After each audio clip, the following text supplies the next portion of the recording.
also a sound and good barometer to showcase the overall health of any economy. Therefore, today's topic is very apt and relevant, and I have the honor to moderate a very illustrious panel. Our panel will deliberate on some of the topical issues and what they foresee as the future and growth opportunities. Therefore, let me introduce my panel members. Dr. Engen, Economics Strategy Unit Chief with US Embassy. Ms. Shanti Ekambram, Group President and Whole-Time Director Designate with Kotak Mahindra Bank. Mr. N.S. Kanan, CEO and Managing Director, ICICI Prudential Life Insurance. Mr. Amit Gupta, Executive Vice President and National Head Institution Business SBI Funds. Ms. Parul Verma, Partner with Kochar and Company. And Mr. Khushru Panthaki, Subject Matter Expert and Chartered Accountant. Friends, recently, the Deputy Secretary of US Treasury, Mr. Vali Ademo, was in India to meet the business delegates and the government leaders. And he wrote a very interesting and thought-provoking article in the Economic Times, which was last month only, wherein he mentioned that the importance that US and India are going to play in the growing world economic order. And his article was titled very aptly as Turning on the India-US Nexus. And he deliberated upon three important subject points.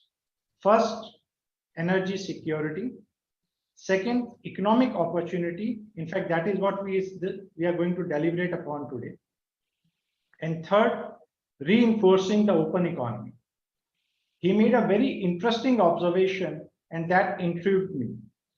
He mentions, quote unquote, together, the US and India form one of the central axes of the world economy, critical vector for the exchange of goods, services, talent, and ideas.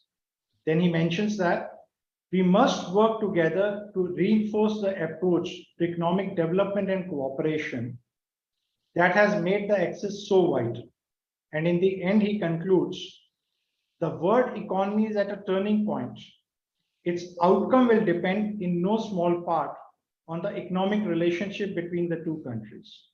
What a remarkable observation that the future world economic order and the policy will be determined and shaped by what US and India decide today. With this, let me open up the session for deliberations and invite Dr. Engen from the US Embassy to share his perspective. Over to you, Dr. Ryan.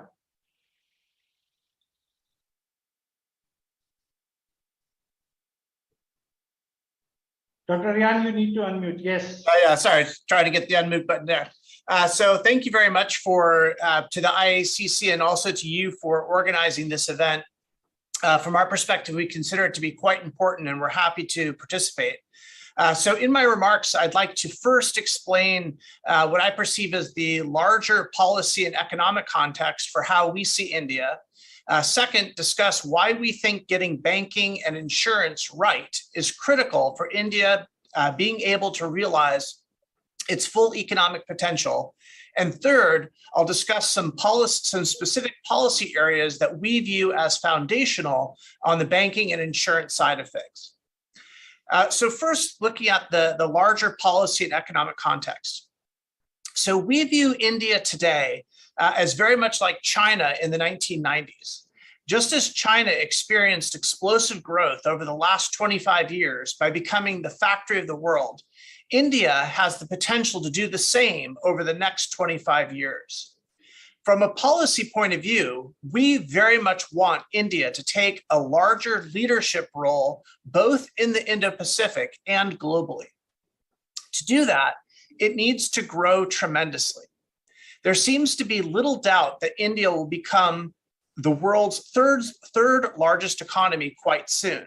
But how quickly this happens and whether India reaches its goal of becoming a developed economy by 2047 will, to a large extent, depend on whether it makes the right policy choices today. Fortunately, we're starting from a good foundation. Just last week, in the last period of time, we concluded the Indo-Pacific Economic Framework Ministerial in the United States, in which India is now a participant in 3 of the 4 pillars. This will very much be the foundation upon which future economic cooperation between India, the United States, and the rest of the Indo-Pacific partners takes place. So why does banking insurance matter?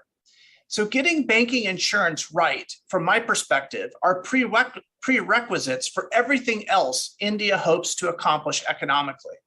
The banking sector allocates capital where it needs to go, and insurance helps manage the risk.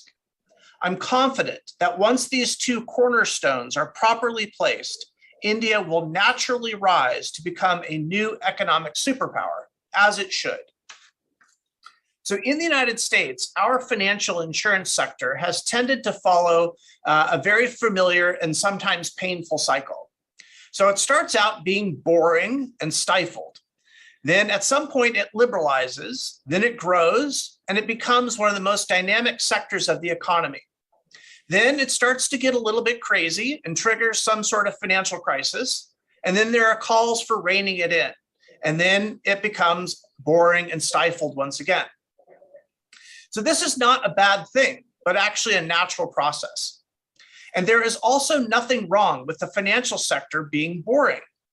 A Canadian financial regulator once quipped, compared to the United States, the financial sector in Canada is quite boring, but this is a feature, not a bug. Of course, the private sector doesn't like this, but from a public policy perspective, it is sometimes exactly what is needed. I've spent the bulk of my career working on issues related to China. Its development occurred in 3 phases. Phase 1 was getting on everyone's radar as the next great global opportunity. Phase 2 was globalization of its financial services industry. And phase 3 was growing its domestic market by becoming the factory of the world. Some experts say that around 80% of China's growth can be attributed to the role it has played in global supply chains. China has lifted more than 600 million people out of poverty in the last few decades in exactly this way. And from our perspective, India is poised to do the same. I think we can say that India is nearing the end of phase 1, getting on the world's radar as the next great opportunity. Right now, when the world thinks about India, it sees almost limitless potential. Everyone knows it is early days and they will want to get in on the ground floor. Phase 2, the globalization of the financial services industry, is going to depend upon creating a conducive environment for the internationalization of financial services. While I don't have a crystal ball, I would not at all be surprised if over the next 5 to 10 years, there is a massive ramping up of the already nascent presence of multinational financial services in India: banking, insurance, accounting, and consultancies. If phase 1 and 2 proceed well, phase 3, becoming a global superpower, will occur almost naturally. So what are some specific policy areas we view as foundational on the banking and insurance side of things? So with this broader context that I previously described in mind, what specifically are we hearing as the main things India needs to focus on, specifically with respect to banking and industry? So before I go into the specific recommendations, I want to emphasize that none of these are the official position of the US government. I'm speaking in my personal capacity here based upon what we've been hearing from our contacts. It is not the United States government's place to tell India what to do. We have total confidence in India's commitment to realizing its economic potential, and we trust that India knows far better than we do what it needs to do. So with that being said, what are the main things we are hearing from our contacts? First, India needs to make itself easier to work with. I'll be blunt. Everyone sees and understands India's potential, but internationally, there is a reluctance to engage because doing so is never easy. It's not easy at the government level. It's not easy to get in. It's not easy to operate here, and it's not easy to get the money out. All of these things profoundly matter for investment decisions. The tip of the spear of India's reform efforts should be getting financial services right. If it does, everything else will naturally follow. If it doesn't, little else will follow.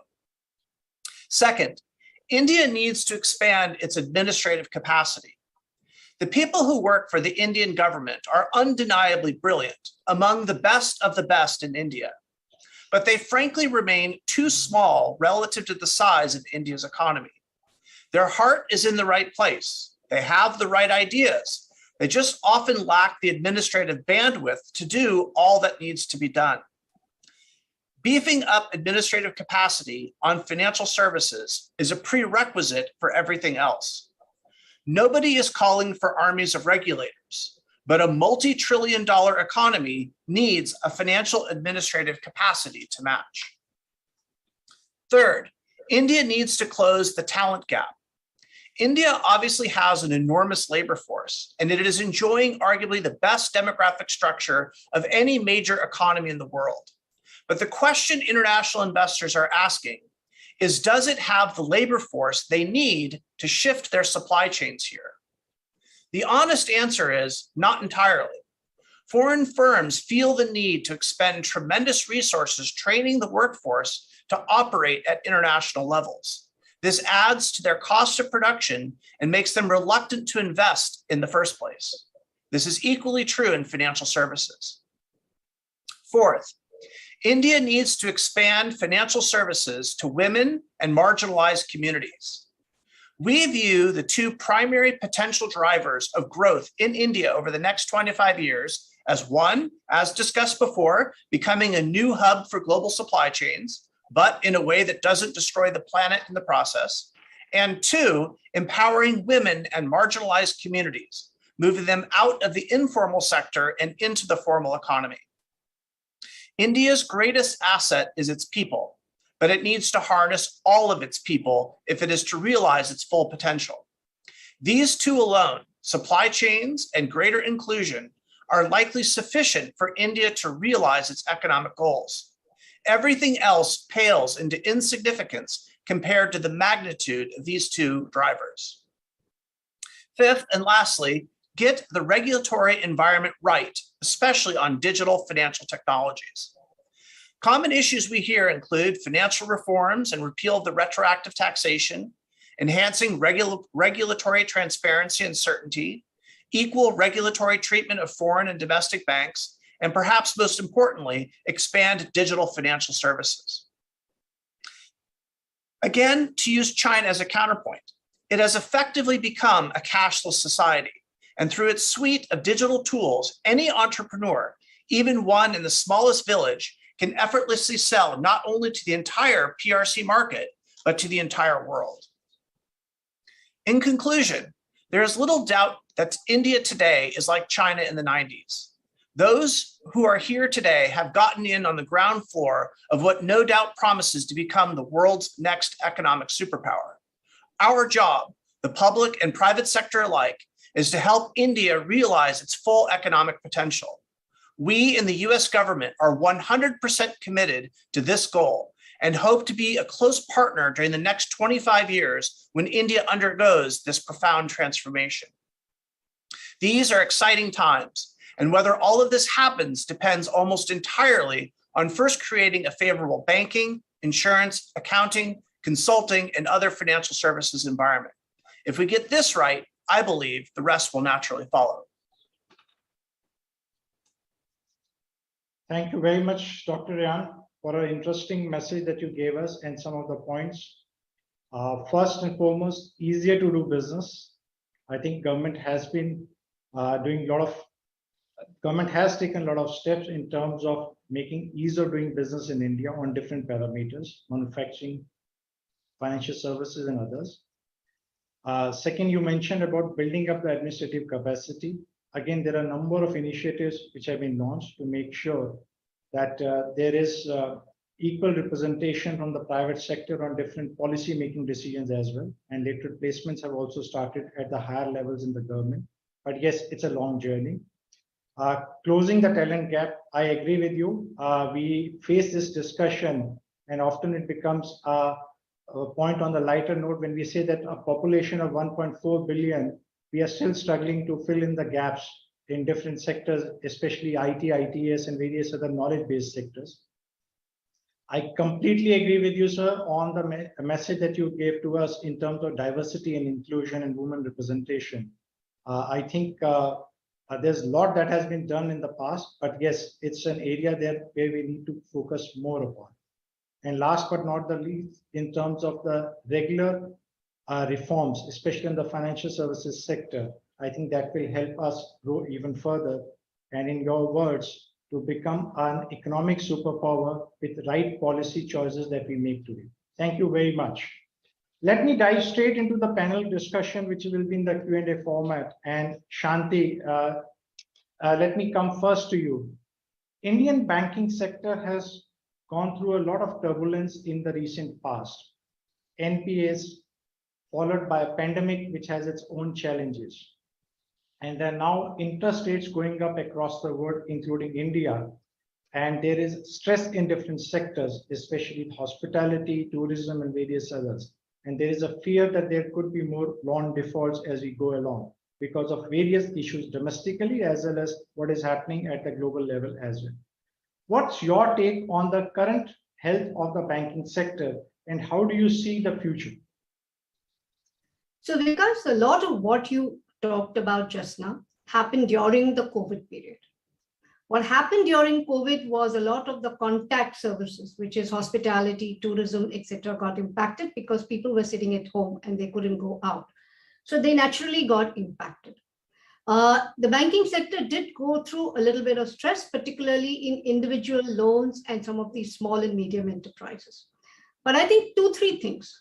One, the government stepped towards what you call the emergency credit scheme for small and medium enterprises, which resulted into about 3.5 lakh crores being pumped into the system, right through the banks, but the government giving a guarantee, has actually helped organizations and companies survive. And as the demand came back, you are seeing them thriving. Second, during this period, a lot of the banks cleaned up their balance sheets, raised their capital, right, and prepared for what they call the post-pandemic world, including, looking at technology and how do you reach out to customers. So I think if I look at the banking sector today, I think they are adequately capitalized. The balance sheets have been cleaned up and they are in a much, stronger position to grow. We've seen in the last 6 months that the demand has come back significantly, perhaps as they call revenge spend. So whether it is travel, whether it is consumption, whether it's education, whether it is, a hotel and leisure, you've seen a lot of it come back. So I think, yes, we went through the phase during the pandemic. The banking sector, being the underlying holder of the economy, did go through that brunt. But 2 things happened, or 3 things, government scheme, second, banks cleaned up, and third, a lot of private equity and capital came in, which helped over-leveraged companies deleverage. You saw the boom of the IPO markets in which a lot of companies raised. With the result, even the corporate sector today is sitting on relative lower leverage and capital to invest for the next phase of growth. So that's how I would say. I think the health of the system is fine. Yes, rates have gone up. That is inevitable given the policy and the inflation environment, but growth has not stopped if you looked at the last few months. Maybe we might see a marginal dip in growth, but still at about close to 7% growth, India will probably be one of the best growing economies in the world. And I think there's adequate capital available for good banks who have good, prudent underwriting policies, and one can certainly see the demand going. It's very comforting, Shanti, to hear from a person who's at the helm of one of the largest private institutions in the country that banks are cleaned up, balance sheets are adequately capitalized. Banking sector is transforming, and we all know that. A lot of changes we have seen over the last 1 decade or so. At the same time, it is also getting disrupted because of the advent of new technology solutions, and especially the fintech companies which are coming up, or the new tech companies as we call them. Though it's difficult to predict the future, how do you see the coexistence of the whole ecosystem developing fintech, technology, and banking, Shanti? So firstly, I think the pandemic changed something permanently. It leapfrogged what I call the digital revolution. It was always there even pre-pandemic, but if this had not happened, it would have taken another 5, 6, 7 years for it to reach this kind of level. If you remember, post demonetization, payments took off, and India today with UPI is one of the largest, digital payment systems in the world, which they just democratized payments. But I think the pandemic leapfrogged digitalization. People were sitting at home, they needed to buy, they went to online sites. They needed to pay, they paid online, right? Whether through their cards, whether through UPI, whether through net banking, through transfer of funds. So I think the banking sector has very much evolved in terms of providing technology solutions to its customer. The pandemic did another thing. It moved the power to the customer. The customer has a choice. When the customer visits an Amazon, a Flipkart, or any other, and they see the experience, they want the same experience with their banking partner. And that's where I think financial technology companies saw the opportunity, because they really focused on the experience layer. Remember, banking is a regulatory environment, and you have strong regulation front, middle, and back. So some of these financial technology companies really focused on a great experience, given that customers were going digital, and brought up with a lot of solutions. So my belief is it is actually a great collaborative opportunity. You can't survive just on experience, and you can't survive just on trust, as the customer is changing and the behaviors are changing. So the combination of trust, reach, technology, experience is what the customer is looking for. And it's very clear, if banks do not organize and make sure that they focus on the right customer experience, put customer at the center and become a technology company, they are going to be having a very tough time. So I think it's an evolving enterprise. You're talking about a regulated versus an unregulated environment. I think the regulators now seeing how they can bring everybody within the regulatory environment. But digital is here to stay. Technology is here to stay. Customer behaviors have changed. I think there's a great collaborative opportunity, and banks have to measure up and make sure that they focus on the right customer centricity. Great, Shanti, you gave me another point. I think we have been debating that probably consulting organizations will become technology consulting organizations in future. Now you're giving us another food for thought that probably banking will also become banking technology companies. Very interesting. Digital revolution, and customers have a choice and a benefit. I think these are two key messages I'm taking from this discussion in the last question. Let me change tracks and come to insurance. Having got the necessary comfort from banking from Shanti, let me come to you, Kanan. Culturally and habitually, we as a nation have not embraced insurance the way it should be. Life insurance typically has been sold as a tax savings instrument, and I am equally guilty being a tax professional on that. Section 80C has always been there, a popular section where everybody would buy an insurance just to make sure that we get the necessary tax benefit. The pandemic changed the thought process, at least in a large section of the population, and now life insurance and health insurance and other kind of insurances are being viewed from a different perspective. Having said that, still the penetration of insurance on an average is in low single digits in the country, whereas in the more mature market, it is high single digit or even in double digit. So where do you see the insurance sector today in terms of penetration, and what we can do as a nation, regulators, or the insurance service providers to increase this penetration? Yeah, thank you. Good morning to all of you, and thanks Vikas for these questions. And I also thank AICC for inviting me to this panel discussion. The first part of your question, you talked about insurance being sold as a tax saving product. So the way I look at it, Vikas, is that over a period of last over 6 decades, insurance has generally been sold as a saving instrument in general. I talked about monthly or annual savings, regular savings being forced out of the customers, that being invested for long-term investments. And finally, whenever the customer needs or customer's family needs, you have a financial security coming in the form of a kitty of investment or long-term investment. I would say that, yes, tax saving sort of propelled it somewhat because there is always an incentive, especially for the salary customers, to get a little bit of an 80Cs kind of benefit. So I would argue that as a developing nation, trying to get the family financial security for the citizens, it's not a bad outcome. That's how I will present it. And over a period of time, regulators also added layers of protection to the insurance, a minimum cover, and so on. So as a result, even if you look at in the last 2 decades, the premiums have increased by 13-fold. And if you look at the sum assured as a percentage of GDP, because sometimes we get carried away with the premium collection from the customers, but what I think is more important is what we give back to the customers in the event of calamity. That is how the penetration should be measured. So the sum assured to GDP was 50% in financial year 2002, and in financial year 2021 we got to 95%. So it's not bad. So it's doubled as a percentage of GDP. But having said that, if you look at some of the developed countries, it'll be probably 200% of the GDP, etc. And we have a long way to go. And that's the context in which you mentioned the second part, which is the pandemic-related sort of need for insurance.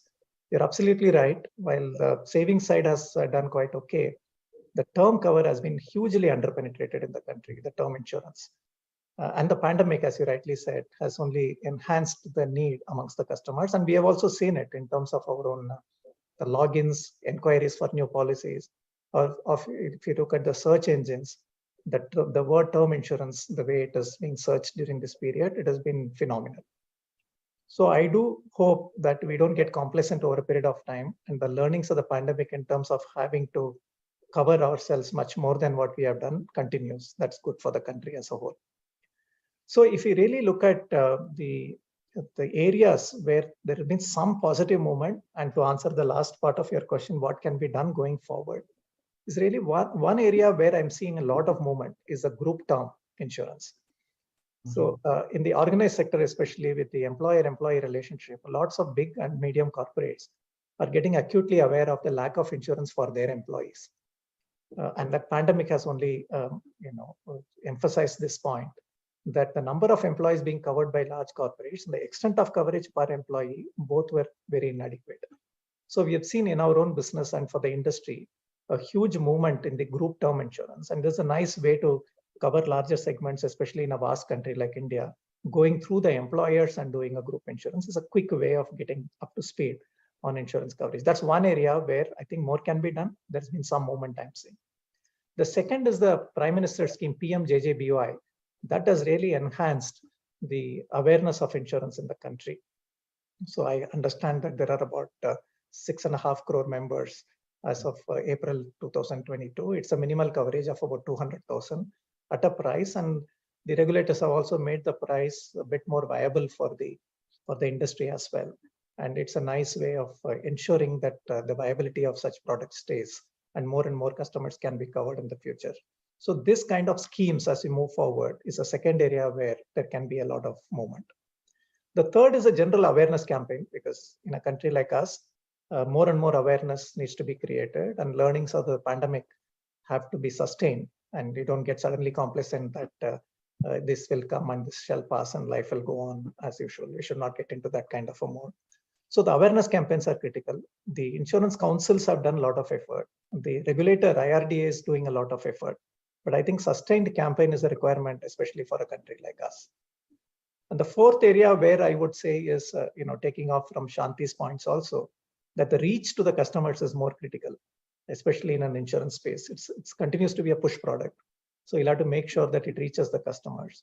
The role of distribution cannot be underestimated. The agents, the bank partners, the corporate agents, brokers, web aggregators, etc. on one side, and technology leveraging on the other side. I think that is very critical, especially for a country like us. And the good news is that the ecosystem for financial services technology is exploding. Shanti talked about the fintech. And similarly, there is a lot of ecosystem development has happened in the form of Aadhaar, account aggregators, Vahan, health data. If all this can be aggregated, and there the regulator has taken the initial step forward. So if this whole thing ecosystem can be integrated into a technology-based delivery of insurance, that would be phenomenal in addressing this underpenetration. And last, somehow we always complicate a simple insurance product. So some kind of a product simplification and telling the customer very clearly, or packaging the product in such a way that the customer clearly understands what happens in such specific events. And that will again go a long way in demystifying, so to say, the product, and then making sure that the adoption, to answer your question, becomes higher and higher. These are the initial thoughts I have in terms of tracing the industry, where we can go from here. Thank you. Great points, Kannan. And I think the point that you mentioned about the regulations, and Dr. Rayan also alluded on his initial speech, I think that is one area now I'm going to touch base upon. Insurance is a very important, but also a very sensitive sector, and that's why it is highly regulated. Over years, the FDI limits in insurance have also been increased to invite the foreign players. And I think more liberty has been provided to the insurance companies in terms of the products and solutions to be offered. However, still it continues to be very much driven within the four walls of the regulation in terms of what can be done, what cannot be done. How do you see the current status of the regulations, and what more can be done in this context to make it more business as well as user-friendly? As you rightly mentioned, simplify the policies, and I think for that the ball lies in your court to make sure that we have very simple term insurance products. Yeah, because the last point first, yes, of course, I'm not saying that the simplification agenda is just for one stakeholder. All of us will have to, bring all our ideas together and make sure it happens. Right. So, and going back to the larger question you said, and also I'll probably address the first and the last fifth point Dr. Rayan made. The first one is on ease of doing business, and the last one on the general regulatory environment. I'll also try and weave in those points in the context of insurance. The first, you talked about the FDI limit, in the insurance sector. So obviously, at the time of liberalization, we took some baby steps as a country, as a regulatory environment.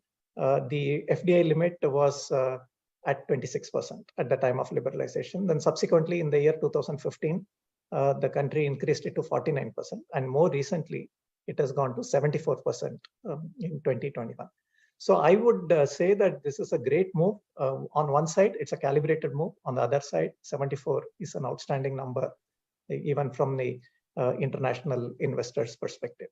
So this is something which I would also use this forum to urge the foreign investors to look at this Indian insurance industry in a favorable light and invest more. And more significantly, I would say one change which has probably not got publicized a lot is in the 2021 change to the regime of Indian controlled and Indian owned. I think that regime has been completely diluted to make sure that there are very light conditions today for foreign investment in the form of just having a majority in terms of board representation or the key management personnel, majority of Indians. That's about it. All the other norms with respect to tight control by Indian enterprises, all that has gone away.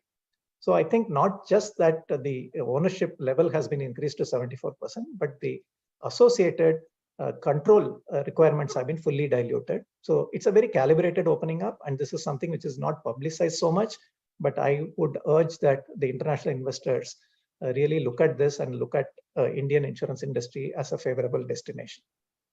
Second, on the regulation itself, this is more like a government measure. But if you look at the regulation itself, I would also agree with Shanti that even in insurance industry, given the policyholders' protection requirements, it has to be tightly regulated, and it will continue to be tightly regulated. So I think we cannot escape regulation when it comes to insurance in the country. But on the other hand, this, especially in insurance, it has withstood the global financial crisis very well. We have had a few credit cycles. And if you look at the insurance industry, the NPAs are next to nothing, not even like banking industry. So that lot of credit goes to the regulation because there are some minimum requirements of where we can invest, where we cannot invest. So that industry has acquitted itself extremely well, I would say, across the credit cycle, particularly during pandemic and earlier during the global financial crisis. And if you look at COVID-19 time, when customers suffered in terms of not being able to, go out to buy policies, or because of lockdowns, etc., the regulators also took several steps to ease the buying and using technology, dispensing with certain regulatory requirements on wet signatures and so on. So steps have been taken from time to time is the second point I want to make.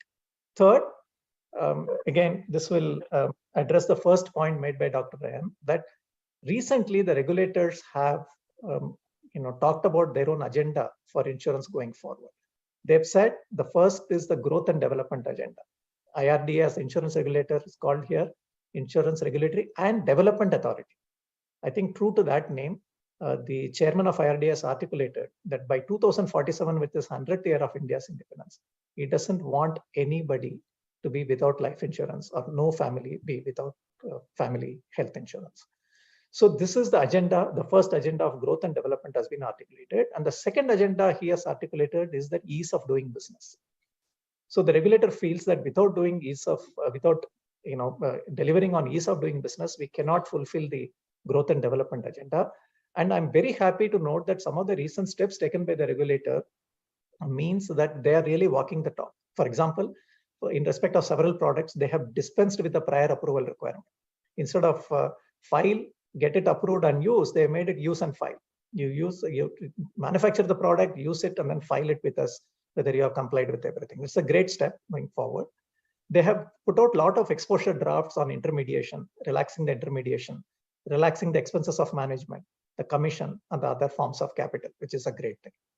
They've also put on the mission mode 5 agenda they have articulated for themselves: movement to the risk-based capital, movement to IFRS, movement to risk-based supervision, InsurTech, and also strengthening the grievance redressal. I think all these areas, they have carved out verticals within the regulator and put them on a mission mode. And in the next year or two, I do see a lot of movement happening in this regard. And the last part I would say before I close this topic is around the Bima Sugam, which has been reported widely. They're talking about an end-to-end common digital platform for insurance companies to sell, customers to buy, intermediaries to interact with the customers, and getting all the servicing done, including the claims. That end-to-end platform is being facilitated by the regulator. And the idea is that through the regulatory sponsorship, this whole platform can get access to the ecosystem, payment ecosystem, health ecosystem, which I talked about earlier. If the data is available to this platform, the insurance can be delivered in a meaningful manner or a much larger, better outcomes going forward. So we are in a good space. We have an enabling regulator with strong growth and development focus, coupled with ease of doing business being delivered to the industry. Thank you. Great thoughts, Kanan. Enabling regulator, regulations that are working, and every family to have an insurance, especially health insurance. I think wonderful scenario. Right steps being taken. And Khushbu, before I come to you on the IFRS point, which Kanan raised, and to Amit, to make us financially rich, all of us in the capital market, let me go back to Shanti on one particular point. Banking sector must be financially strong, robust, adequate regulations and flexibility, adapting latest technology to achieve India's true potential. We know that US has got one of the largest banking and financial services sector, and there are a lot of things that are taking place over there, which provide a lot of comfort as well as some questions as well on that. Shanti, where do you see there are areas for collaboration between US and India on different parameters to make sure that the two largest democracies and their people actually benefit from this collaboration? Shanti, you're on mute. Apologies, I didn't realize that. So 3-4 areas, I think, where US-India can collaborate. Clearly, we are one of the largest trading partners with the US, and the whole underlying financing of trade is a big area of opportunity. Second, India needs and is building out a lot of infrastructure.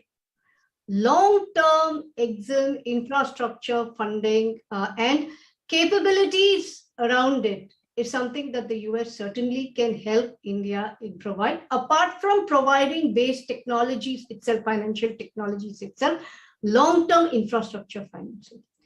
One of the biggest things about Indians is that you have one very strong in export of services, but as Dr. Ryan mentioned, that, also the export of goods, which is manufacturing goods, a lot of the technologies which again banks can provide, environment and financing, I think US companies can come here, set up, provide, as well as, there are opportunities to finance the same. US is one of the largest Indian diaspora, which you see a huge remittance corridor, right? Which all banks on both sides, there is ability to service the diaspora as well as grow it and see how we can make it very big. A lot of Indian kids go to the US education. And if you look at the last 5 years, it's one of the biggest opportunities is that, higher education. But I think US can also help set up universities over here. And we can see how to make this even more robust in terms of a partnership on the education sector, which India needs badly. There was a talk about needing to, US can help a lot. The banking system plays a role in each one of these areas through financing, through services, through education loan, through many of it. So I think there are a number of areas where US and India can partner, where the banking sector can play a great opportunities with technology at the core and increasing the flow of, engagement between the two countries. Great thoughts, Shanti. Thank you. Long-term infrastructure finance, technological collaboration, and the role which Indian diaspora can play. In fact, as per estimates, multi-billion dollars, depending on which year you're looking at, $60 to $80 billion flow into the country. And Indian diaspora actually plays a very important role, not only in terms of the collaboration between the two governments, but also being as part of the government administrative machinery today in the US. Great thought. Now, Amit, since the money has flown into the country, right, from Indian diaspora and otherwise, and we have a lot of optimism from Shanti on the banking sector and Kannan from the insurance. So how do you make us rich? So my question to you is, traditionally, we as Indians have been savers. There's no doubt about that, okay? Irrespective of what level of income a person may be or household may be, there is a part which is put into the savings, either in some box or in a bank, depending on what your financial conditions are. The saving rates is approximately 13% on an overall basis, which means that multi-billion dollars get saved every year. However, traditionally, all our savings, and that is also supported by a recent RBI report, goes into primarily real estate or into gold. Our love for gold is both good as well as bad in terms of foreign exchange as well. However, the younger generation is more tech savvy, is adopting to more financial products. So where do you see the sector standing today, and how do you foresee the future for all of us? So thank you, Vilas, and thanks IACC for having me here. A very pertinent question what you asked. Indians are traditionally being savers. If we speak about the Indian savings rate, it is in the handle of 30%. If we speak about household saving, it is roughly in the range of 18 to 20%, depending upon which year you are looking at.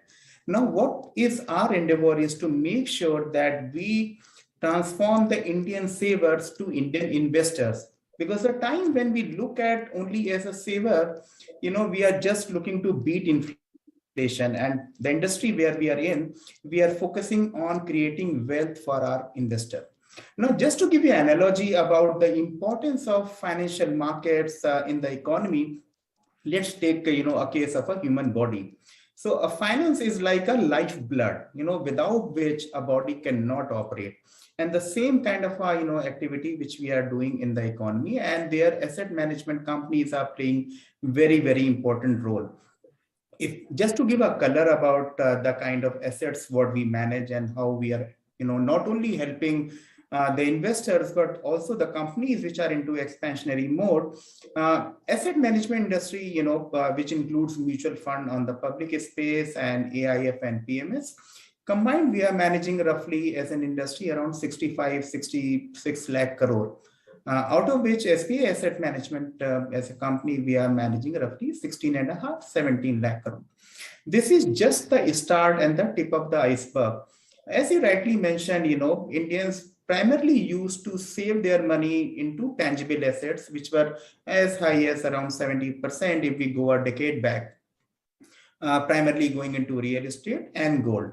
But now over the last 5-6 years and more so since demonetization, which only got accelerated in the COVID times, we are seeing two big trends which we believe are irreversible.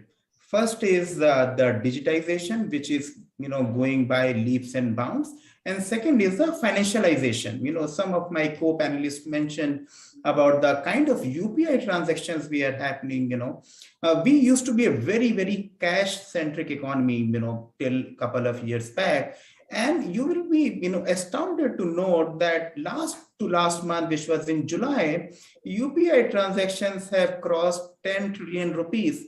So this is a kind of transformation we are seeing, from only cash-centric economy to almost becoming a cashless economy, not only where the large corporates are accepting money in the digital mode, even a small time, shopkeepers, your roadside vendors are now having that kind of a code. So this year for all, in terms of the UPI transaction for the financial year, we are looking at as good as around $1.5 trillion kind of goods and services being paid through UPI. And how our asset management industry trying to penetrate at this point of time, that despite the fact the mutual fund industry is managing 38 lakh crores and remaining 17 lakh crores being managed on the AF and PMS, the penetration levels are still very, very low, around 2.5–3%. If I speak about asset under management within the household wealth, it is roughly at 5%. But we see this as a great opportunity because, as I mentioned, financialization is only going up, digitization is only going up, and now Indian investors are understanding the virtues of investment, and that too with a longer term. Just to support my point, if you would have seen, this particular calendar year, and in fact, it's starting from the last October, we saw major withdrawals from foreign institutional investor, which was to the tune of $25–30 billion. Had it been a normal market, going back to 2008, our market would have crashed, 50–60%, where the withdrawals were only in the tune of $8–10 billion. It is the strength of the Indian retail investor, which not only supported market, but helped us in terms of outperforming the global peers by a decent margin. And in fact, at the lows of the Sensex or the Nifty, whichever way you look at, we were only down by 17%, while the developed countries were down by more than that, in the range of 18–20%, not to mention about some of the emerging markets, which were down by 35–40%. So there is a clear-cut trend which we are witnessing, which is Indian retail investor regularly investing through systematic investment plan, and their trade bodies along with companies like us have played a very, very important role in terms of popularizing the investment, and that too in a staggered manner, and which is helping our country in terms of making sure that the indices or our financial assets are held in a good state. We believe this trend is only going to continue, and it will help not only the Indian corporates which are looking to mobilize money either through the equity route or the debt route, but at the same time we are providing humongous number of opportunities to our investor. Just to give an example, even for the international funds, there is $7 billion kind of an investment which Indian investors have made in international markets, primarily in US. And in fact, we have been requesting the regulator to increase that amount. So a lot of action happening in Indian financial markets. And if by immodesty, I may say so, that the Indian asset management industry is at par, if not better than the best of the financial market. In our case, it is US. In terms of the asset management industry, the kind of size what they have, which is at 140% of the US GDP. So we believe long way to go in terms of making it more popularized and making sure that each and every Indian is using asset management product in a rightful manner, and hence creating wealth over a longer term. Great thoughts. Digitization, financialization, huge potential for investors, especially retail investors. And now we are not only just looking at funds to flow into India, but we are also investing. So we are becoming investors. $7 billion is a figure that I took from Amit. Great thoughts, Amit. Let me change tracks and come to you, Khushru, in terms of the regulations. IFRS is one subject which has been a talk of the town and being debated in the for the this sector particularly for about a decade. But still, we see it not getting implemented.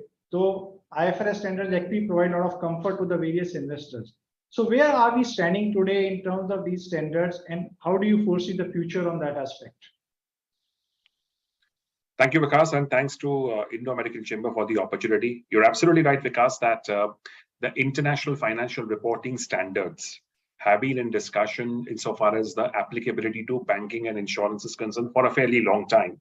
I still remember that the first date which was expected for implementation on banks is 1st of April 2013, and we are still about almost 9 years now after that. Having said this, I think the intent of the regulator is very, very clear. IFRS has been in India for a long time, and the applicability has been there right since about 5-6 years now. However, the application on banking and insurance is very, very complex. It needs to go through a very, very rigid deliberation and discussion before the implementation. It's been a distant dream, but at the same time, it's definitely there on the cards. Regulators are also wanting to see the implications of international financial reporting standards globally insofar as insurance is concerned. Coming to insurance, it's applicable globally from the 1st of January 2023. Having said this, I think the earlier applicability insofar as India is concerned of insurance companies, IFRS 17 could be of 1st of April 2024, or it could be even later than that. But yes, I think it's not too far away. The Indian version of IFRS, what we call Ind-AS or Ind Accounting Standards, will definitely give more credibility to the financial reporting framework for both banking and insurance. As far as banks are concerned, the cost of funds will be positively impacted. And even the international transactions, the cost of international transactions also will come down. India will definitely gain a lot of respect and recognition in the global arena of financial reporting. Now, RBI specifically is going in a very, very phased manner. For example, they came out with guidelines in terms of IFRS applicability in a limited manner. For example, there was a discussion paper for revising the prudential norms around accounting of investments. The new rules largely being in line with the IFRS. The applicability of Ind-AS 109 or IFRS 9 on financial instruments also has to be thought through, because investments now will have to be marked to market, and therefore the implications could be severe. The ECL modeling in terms of provisioning, for example, today in the banking industry, we adopt IREC norms, what we call as international recognition and asset classification norms, whereby the provisions on stressed assets, on NPAs, etc., have been defined depending upon the age, etc., and being provided on a percentage basis. Now, when you follow IFRS or Ind-AS in India on banking, the ECL will take into consideration the past trends and the future trends as well. So not necessarily that when there is a stress in the sector, that the provisions will go on the higher side, but to anticipate as well that what is the future on a particular sector, and therefore the disbursements made in that particular sector will also have to be sort of thought through in terms of, what is the real value, what is the kind of scaling down. Now, IFRS implementation is not very, very easy insofar as these two industries are concerned, which I keep reiterating, purely from the fact that the systems need to be completely fine-tuned to ensure that the numbers that are being reported are reported through the systems. Gone are the days that you can continue throwing out the numbers from the systems under the Indian GAAP or the Indian accounting principles and then convert through a spreadsheet into IFRS. I think the volume of transactions will not permit that. And that's one of the reasons why your systems need to be geared, your capabilities need to be further enhanced. And of course, specifically coming to insurance now, I think the most important thing is that each and every contract under insurance will have to be thought through in terms of dissecting what is the element of investment in that particular premium, what is the mortality premium, what is the administration charge, and what is the underlying derivative. So somebody giving a check of premium for about 100,000 rupees into a ULIP scheme doesn't mean that you would account premium straight away as being received. You need to dissect that, and there is a different accounting treatment. And in order to do this successfully within a very short period of time, I think the system need to be well geared up to do that. Right. Also, actuarial valuation will have to undergo significant changes when you are reporting under IFRS. And certain acquisition costs, etc., also need to be expensed off over a period of time. Taking into consideration the paucity of time, I think I must say that regulators are absolutely on this. As you would be aware, there had been precedences in the past where, and continuing as well, whereby the memorandum financials have been presented by the banking industry, by players in the banking industry, by players in the insurance industry to the regulator.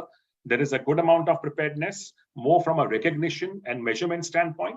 But when we talk about IFRS and Ind-AS, I think the real crux of the matter is in disclosures. And therefore, unless the entire industry is geared up also on the presentation and disclosures, it would really not be possible to implement. But yes, the future is not too far away. And I'm very confident that within the next few years, this is going to be implemented and will gain a lot of recognition globally as well. Thank you. Perfect. So we are moving in the right direction. IFRS will be there and we need to be geared up. I think it's but natural for me to move from accounting and regulations now to the legal side of the business. Parul, this is an ongoing debate that Indian legal system needs to go through a number of reforms. In fact, if you look at the ease of doing business also, one of the key issues has been on the regulatory front, which has pulled down the rankings, especially on the contract implementation otherwise. Huge funds are invested in this sector, banking, financial services, insurance. Where do you see the legal framework from banking and insurance perspective, especially when such huge stakes are involved? Hi Vikas, apologies for the camera error and thank you IACC for inviting me to this panel. I believe we have a shortage of time. Therefore, Yes, I'm sorry, but just 1 minute to answer. Yeah, I believe that's right. So to give a summary of what are the issues involved in enforcement of contract, the first reason is the slow and inefficient civil judicial system that we have. As opposed to 100 judges per million in US, what we have is 20 judges per million in India. The second reason is the theory that is currently being followed by Indian courts is efficient resolution of contract, which is granting of damages is a better solution instead of enforcing the terms of the contract. The third reason is inadequacy of the training amongst the judges at lower levels, where the contracts are usually enforced, and the reason being the less sensitivity towards contractual disputes and commercial understanding in terms of various.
Good afternoon, everyone.